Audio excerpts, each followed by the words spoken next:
नमस्कार विद्यार्थी मित्रांनो, मी प्राध्यापक मांडके HK. माझा विषय आहे मराठी. पाठीमागच्या तासाला आपण समास कशाला म्हणायचं आणि समासाचे प्रमुख 4 प्रकार कोणते हे पाहिलेलं होतं. या तासाला आपण समासाचे प्रमुख प्रकार, त्याचे उपप्रकार आणि जो पहिला प्रकार आहे अव्ययभाव समास याची माहिती घेणार आहे. आपण पाठीमागच्या तासाला पाहिलेलं आहे की समासाचे 4 प्रकार हे पद प्राधान्यावरून ठरतात. म्हणजे सामासिक शब्दातील पहिलं पद हे जर प्रधान असेल तर अव्ययभाव समास होतो. सामासिक शब्दात दुसरं पद जर महत्त्वाचं असेल, प्रधान पद असेल तर तत्पुरुष समास होतो. सामासिक शब्दातले दोन्ही पद जर महत्त्वाचे असतील तर द्वंद्व समास होतो. आणि सामासिक शब्दामधलं दोन्ही पदाच्या ऐवजी त्यातून तिसऱ्याच पदाचा जर बोध होत असेल तर त्या ठिकाणी बहुव्रीही समास होतो. असे याचे प्रमुख 4 प्रकार आहेत. तर यामध्ये तत्पुरुष समासाचे 3 उपप्रकार आहेत आणि द्वंद्व समासाचे 3 उपप्रकार आहेत. तत्पुरुष समासाचे उपप्रकार म्हणजे विभक्ती तत्पुरुष समास, कर्मधारय समास आणि द्विगु समास हे उपप्रकार आहेत. तर द्वंद्व समासाचे इतरेतर द्वंद्व समास, वैकल्पिक द्वंद्व समास आणि समाहार द्वंद्व समास असे 3 उपप्रकार आहेत. तर आपण यामधला पहिला जो प्रकार आहे तो म्हणजे अव्ययभाव समास हा पाहणार आहे.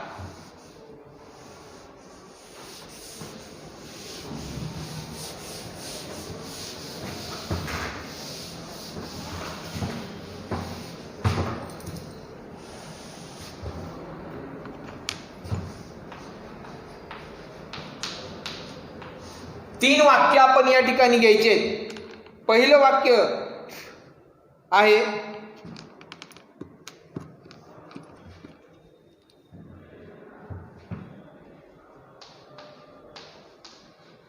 वैभव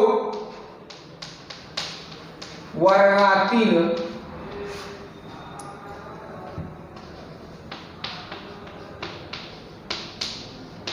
कोणत्याही तासाला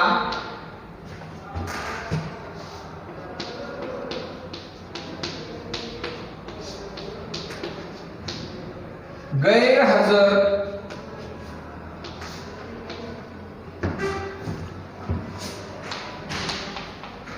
राहत नाही. दुसरं वाक्य पहा,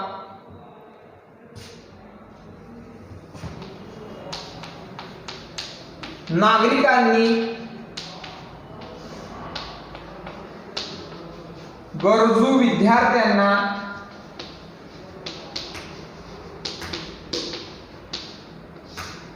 यथाशक्ती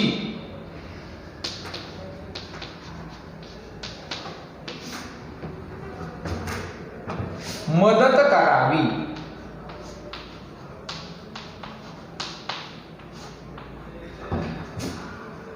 तिसरं वाक्य, रस्त्याने चालताना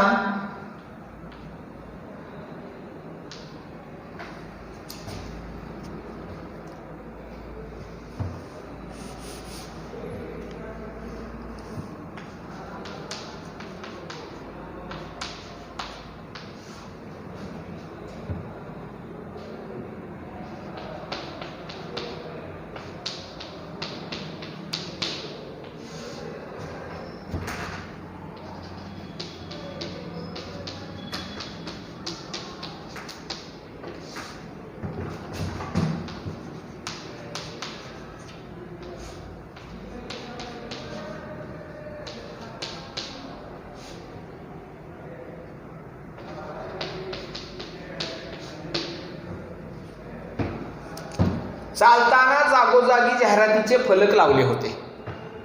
तर यामध्ये गैरहजर, यथाशक्ती आणि जागोजागी, हे 3 सामासिक शब्द आहेत. आता या 3 सामासिक शब्द आहेत. या 3 सामासिक शब्दाची वैशिष्ट्ये आपण पाहिली तर आपल्या असं लक्षात येईल की गैरहजर हा जो शब्द आहे सामासिक शब्द,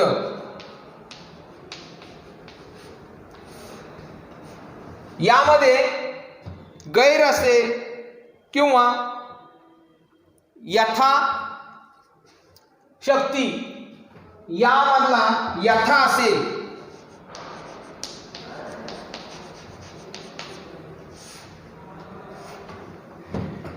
हे जे सामासिक शब्द आहेत हे सामासिक शब्द हे उपसर्ग आहेत.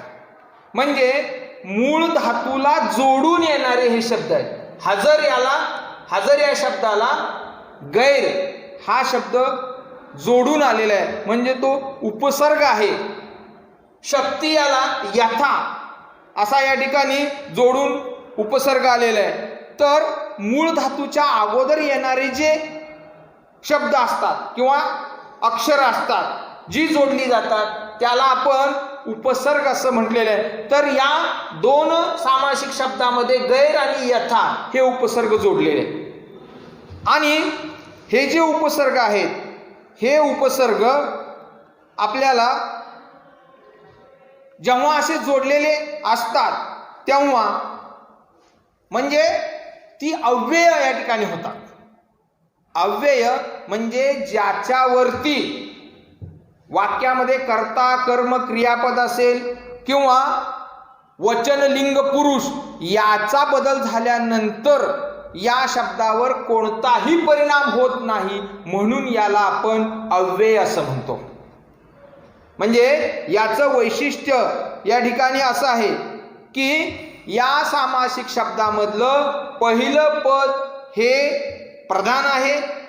दुसरी गोष्ट यावरती आपल्या लक्षात आलं असेल की ही वाक्य हे शब्द या वाक्यामध्ये क्रियाविशेषणाचं काम करतात. म्हणजे वैभव वर्गातील कोणत्याही तासाला गैरहजर राहत नाही. आता गैरहजर राहत नाही म्हणजे या ठिकाणी गैरहजर हा शब्द या वाक्यामध्ये क्रियाविशेषणाचं काम करतो. क्रियाविशेषण म्हणजे क्रियापदाबद्दल विशेष माहिती सांगणारे जे शब्द असतात त्याला क्रियाविशेषण असं आपण म्हणतो. तर ही जी वाक्य आहेत या वाक्यामध्ये गैरहजर यथाशक्ती हे शब्द क्रियाविशेषणाचं काम करतात. म्हणजे या वाक्यातील हे जे शब्द आहेत या शब्दातलं पहिलं वैशिष्ट्य काय आहे आपण पाहू.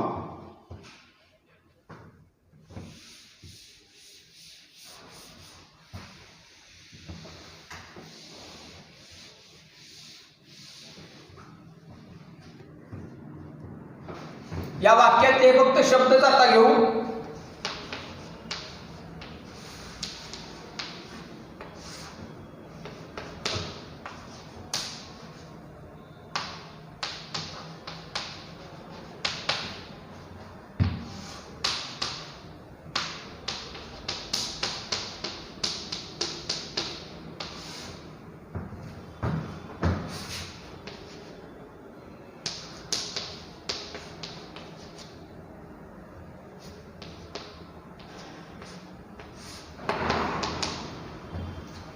तर यामधलं वैशिष्ट्य आहे की सामासिक शब्दातील जी 2 पदं आहेत या 2 पदापैकी पहिले पद प्रधान असून बहुधा ते अव्यय आहे. सामासिक शब्दातील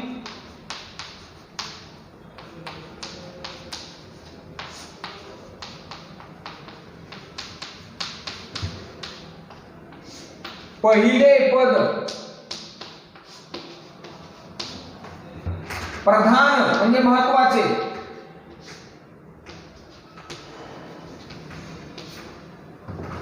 ते बहुधा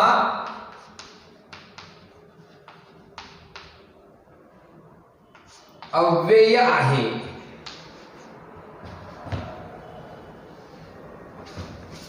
तर ते बहुधा या ठिकाणी अव्यय असतं. हे त्याचं या सामासिक शब्दातलं वैशिष्ट्य आहे. बघा, गैरहजर हा जो सामासिक शब्द आहे या वाक्यामधला, यथाशक्ती जो शब्द आहे यामध्ये गैर हा शब्द पहिलं पद असून ते बहुधा या ठिकाणी प्रमुख पद आहे आणि बहुधा ते अव्यय आहे. अव्यय याचा अर्थ ज्याचा व्यय होत नाही. व्यय म्हणजे नाश होत नाही. कशानं नाश होत नाही? तर वाक्यामधल्या कर्ता कर्म त्यानंतर क्रियापद यांच्या लिंग वचन पुरुष यांच्या बदलानुसार ज्याच्यामध्ये बदल होत नाही त्याला आपण अव्यय असं म्हणतो. तर हे अव्यय आहे. गैर यथाशक्ती ही अव्यय आहेत. हे या सामासिक शब्दाचं वैशिष्ट्य आहे. दुसरं वैशिष्ट्य असं आहे की हे जे सामासिक शब्द आहेत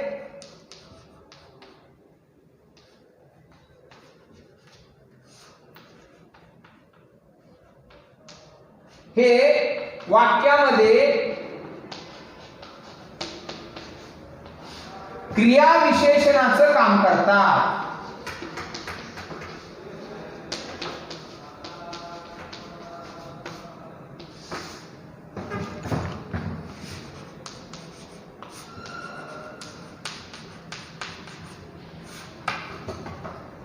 वाक्यामध्ये हे सामासिक शब्द क्रियाविशेषणाचं काम करतात. हे याचं एक वैशिष्ट्य आहे. म्हणजे क्रियाविशेषण कशाला म्हटलेलं आहे? तर क्रियापदाबद्दल विशेष माहिती सांगणाऱ्या शब्दाला क्रियाविशेषण असं म्हटलेलं आहे.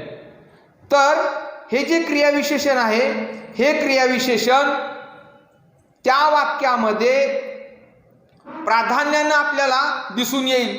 म्हणजे वाक्य जर आपण पाहिलं तर वाक्य घेतलेलं होतं की वैभव वर्गातील कोणत्याही तासाला गैरहजर राहत नाही. म्हणजे गैरहजर हे क्रियाविशेषणाचं काम करणारं सामासिक शब्द आहे. यथाशक्ती हे क्रियाविशेषणाचं काम करणारे या ठिकाणी शब्द आहे. आणि यावरून अव्ययभाव समास जो आहे या समासाचं व्याख्या काय होते पहा.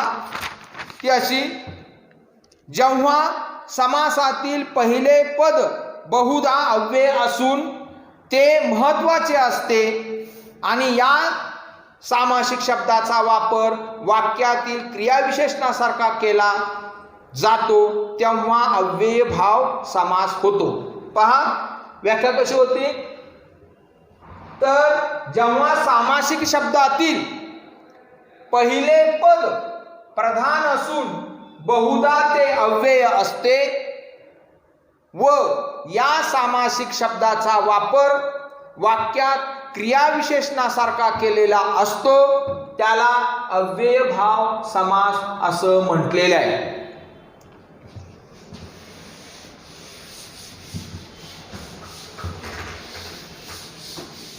पहा व्याख्या. जेव्हा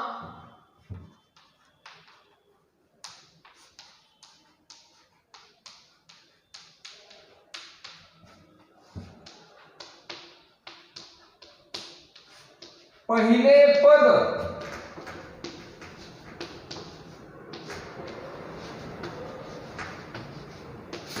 ते बहुधा अव्यय असते व सामासिक शब्दाचा वापर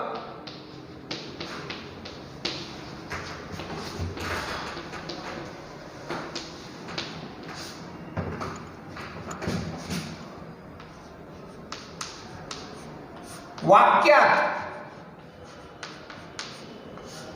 क्रियाविशेषणासारखा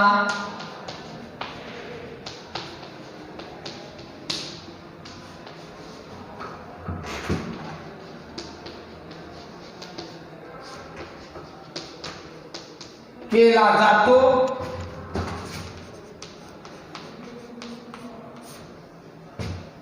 तेव्हा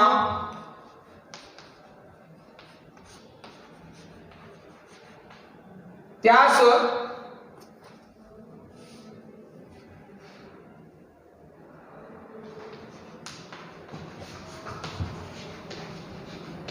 अव्ययभाव समास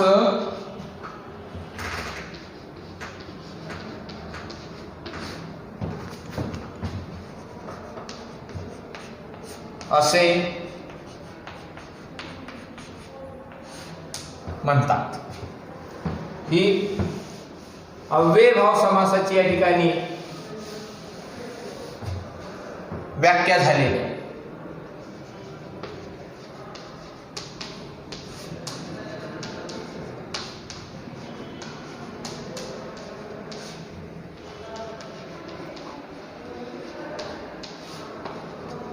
जेव्हा समासातील पहिले पद प्रधान असून ते बहुधा अव्यय असते व सामासिक शब्दाचा क्रियाविशेषणासारखा वापर केला जातो, तेव्हा त्याला अव्ययभाव समास म्हटलेलं आहे. आपण याचं उदाहरण पाहूया आणि सामासिक शब्दाचं विग्रही या ठिकाणी करून पाहूया.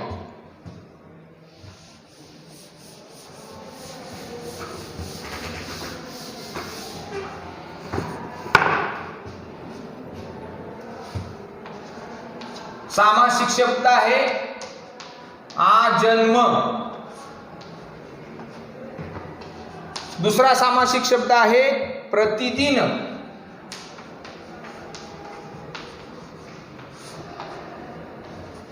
तिसरा आहे आकंठ.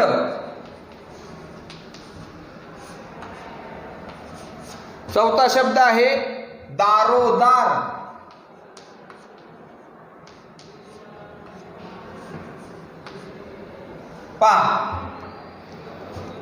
आजन्म हा जो अव्ययभाव समासाचा सामासिक शब्द जो आहे, तर या सामासिक शब्दाचा विग्रह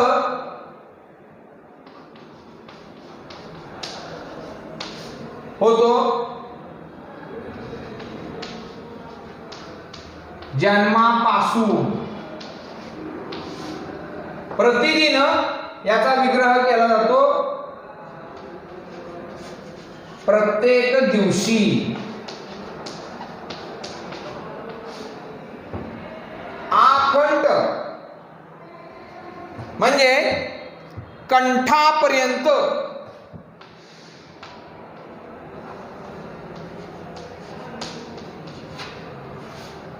दारोदार याचा विग्रह होतो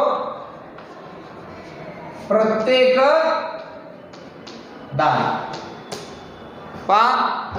तर आपण समासाचे जे 4 प्रमुख प्रकार आहेत ते या ठिकाणी पाहिले. समासाचे 4 प्रमुख प्रकारामधल्या 2 प्रकाराचे उपप्रकार आपण पाहिलेले आहेत आणि प्रमुख प्रकारामधला जो अव्ययभाव जो समास आहे, हा अव्ययभाव समास, तर तोही आपण या ठिकाणी पाहिलेला आहे. अव्ययभाव समासाचं उदाहरण आपण या तासाला पाहिलेले आहे. धन्यवाद.